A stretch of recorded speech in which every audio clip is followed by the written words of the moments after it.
എന്താ prawns fried rice easy ആയിട്ട് സിമ്പിളായിട്ട് ഉണ്ടാക്കിയെടുക്കാം.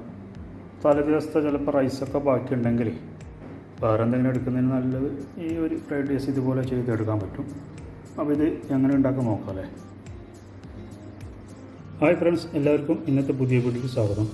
ഇതിലൊരു 20 ചെമ്മീനുണ്ട്. അപ്പോൾ അതിലേക്ക് 1/2 ടീസ്പൂണ് പെപ്പർ ചേർത്ത് കൊടുത്തിട്ടുണ്ട്. ഒരു 1/2 ടേബിൾ സ്പൂൺ സോയ സോസും കൂടി ചേർത്ത് കൊടുക്കാം.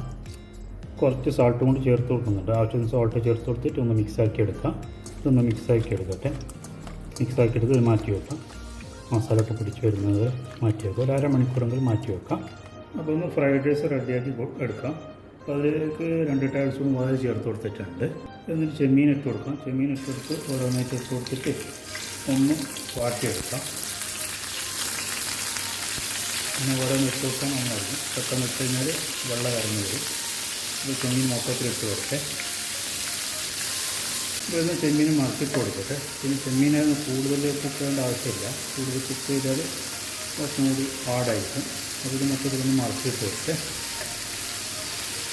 അപ്പോൾ ഇത് ചെമ്മീൻ റെഡിയായിട്ടുണ്ട്. ഇതൊരു വേറെ പാത്രത്തിലേക്ക് മാറ്റിയെടുക്കാം. അപ്പോൾ ഇനി ഒന്ന് ഫ്രൈഡ് റൈസ് റെഡിയാക്കി എടുത്താലോ. 1.5 ടേബിൾ സ്പൂൺ ഓയിൽ ചേർത്ത് കൊടുത്തിട്ടുണ്ട്. അതൊന്ന് ചൂടായി വരട്ടെ. അപ്പോൾ ഇതിലേക്ക് വെളുത്തുള്ളി അരിഞ്ഞിട്ട് ചേർത്ത് കൊടുത്തിട്ടുണ്ട്. ഒന്ന് ചെറുതായി വാട്ടിയെടുത്ത് വരാം. അപ്പോൾ ഇതിലേക്ക് സവാള ചെറുതായി അരിഞ്ഞിട്ട് ചേർത്ത് കൊടുത്തിട്ടുണ്ട്. അതും കൂടി ഒന്ന് ജസ്റ്റ് ഒന്ന് വാട്ടിയെടുത്ത് വരാം. സവാള വാടുന്നതിന് കുറച്ച് മുമ്പ് തന്നെയായിട്ട് ക്യാരറ്റും ബീൻസും കൂടി ചേർത്ത് കൊടുക്കുന്നുണ്ട്. അതും കൂടി ഒന്ന് മിക്സാക്കി വരാം. ക്യാരറ്റും ബീൻസ് കുറച്ച് വാടി വന്നിട്ടുണ്ട്. മൊത്തം വാടേണ്ട ആവശ്യമില്ല. അപ്പോൾ ഇതിലേക്ക് ചില്ലി സോസ് ചേർത്ത് കൊടുത്തിട്ടുണ്ട്. ടൊമാറ്റോ സോസും കൂടി ചേർത്ത് കൊടുത്തിട്ടുണ്ട്. ഓരോ ടേബിൾ സ്പൂൺ ചേർത്ത് കൊടുത്തിട്ടുണ്ട്. സോയ സോസും കൂടി ചേർത്ത് കൊടുക്കുന്നുണ്ട്. 1.5 സ്പൂൺ അനുസരിച്ച് സോയ സോസ് ചേർത്ത് കൊടുത്തിട്ടുണ്ട്. ഇതൊന്ന് മിക്സാക്കി വെച്ചേ. അപ്പോൾ ഇതിലേക്ക് നേരത്തെ നമ്മൾ റെഡിയാക്കി വെച്ച ചെമ്മീൻ ചേർത്ത് കൊടുക്കുന്നുണ്ട്. അത് വെച്ച് കൊടുത്തിട്ട് ഒന്ന് മിക്സാക്കി വരാം. അപ്പോൾ ഇതിലേക്ക് പെപ്പറും കൂടി ചേർത്ത് കൊടുക്കുന്നുണ്ട്. 1/2 ടീസ്പൂൺ പെപ്പർ ചേർത്ത് കൊടുത്തിട്ടുണ്ട്. അതും കൂടി ഒന്ന് മിക്സാക്കി വരാം. സോൾട്ട് പിന്നെ സോയ സോസ് ചേർക്കുന്നത് സോൾട്ട് ഉണ്ടോ അത് അതിനനുസരിച്ച് ചേർത്ത് കൊടുക്കാം. അപ്പോൾ ഇതിലേക്ക് സ്പ്രിംഗ് ഓണിയൻ ചേർത്ത് കൊടുക്കണം. ആ തണ്ട് ഭാഗം ചേർത്ത് കൊടുത്തിട്ടുണ്ട്. ഇതൊന്ന് മിക്സാക്കി വരട്ടെ.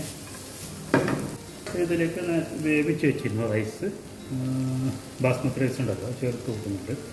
ഒരു 4 കപ്പ് റൈസ് കാണുന്നതിനകത്ത് അതൊന്ന് മിക്സാക്കി വരാം. അപ്പോൾ റൈസ് വേവിച്ചെടുക്കുമ്പോൾ പകുതി വേവാക്കി എടുത്താൽ മതി. ഒരു പകുതി അല്ല, ഒരു 3/4 വേവ് ഉടഞ്ഞു പോകാണ്ടിരിക്കാൻ വേണ്ടി. അപ്പോൾ ഇതൊന്ന് മൊത്തത്തിലൊന്ന് മിക്സാക്കി എടുത്ത് വരട്ടെ. അപ്പോൾ ഇതിലേക്ക് ക്യാപ്സിക്കം ചെറുതായി അരിഞ്ഞിട്ട് ചേർത്ത് കൊടുത്തിട്ട് കളർ എടുക്കുന്നുണ്ടെങ്കിൽ അതും കൂടി ചേർത്ത് കൊടുക്കാം. ഈ സമയത്ത് സോൾട്ട് വേണം, സോൾട്ട് ചേർത്ത് കൊടുക്കാം. അല്ലെങ്കിൽ കുറച്ച് സോയ സോസ് ചേർത്ത് കൊടുത്തിട്ട് ഒന്ന് ഇളക്കിയെടുത്ത് വരട്ടെ. അപ്പോൾ ഇതൊന്ന് മൊത്തത്തിൽ മിക്സാക്കിയിട്ട് സോൾട്ടൊക്കെ നോക്കിയിട്ട് വരാം. പിന്നെ കുറച്ച് പഞ്ചസാര ചേർത്ത് കൊടുക്കുന്നുണ്ട്. ഒരു ടേസ്റ്റ് ബാലൻസിനാണ് ചേർത്ത് കൊടുത്തിട്ടുള്ളത്. എന്നിട്ട് ബാക്കിയുള്ള സ്പ്രിംഗ് ഓണിയൻ കൂടി ചേർത്ത് കൊടുത്തിട്ട് ഒന്ന് മിക്സാക്കി വന്നിട്ട് ഗ്യാസ് ഓഫ് ചെയ്ത് കൊടുക്കാം. ഇതൊന്ന് മിക്സാക്കി കൊടുക്കട്ടെ. അപ്പോൾ ഇതാ നമ്മളെ ഫ്രൈഡ് റൈസ് റെഡി ആയിട്ടുണ്ട്. അതിനൊരു ഡിഷിലേക്ക് മാറ്റിയെടുക്കാം അല്ലേ.